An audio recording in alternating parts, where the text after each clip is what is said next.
bent over row is a useful accessory lift that helps develop great upper back strength, while also being useful for many different types of athletes like Olympic lifters and bodybuilders.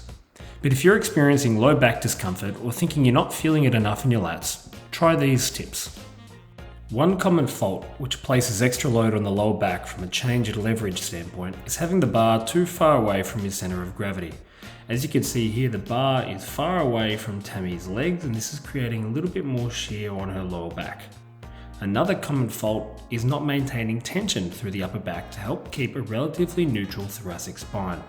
This rounding of the thoracic spine isn't inherently bad, but doesn't help with maintaining that tension to transfer to other lifts. Here, Tammie hinges at her hips and maintains tension in her thoracic to resist flexion, and rows the bar close to her body, right over her forefoot, which is close to her center of gravity, all the way up to her stomach.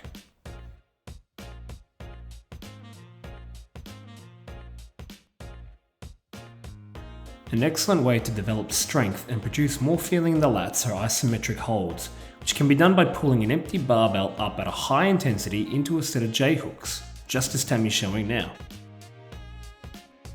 One important thing to keep in mind is your forearm positioning.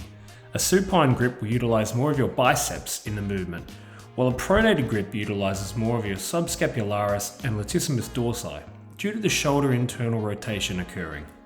A snatch grip is also useful for improving grip and forearm strength at the same time, while also having many benefits for both the lats and upper back muscles, mainly due to the fact that your elbows start to flare out a bit more. Our elbow direction while rowing determines which muscles we rely on for the row. Having elbows closer to the body, known as adduction, helps utilize the lats more, while having them further away from the body, known as abduction, helps to utilize the upper shoulders more, like the deltoids, supraspinatus, and rhomboids.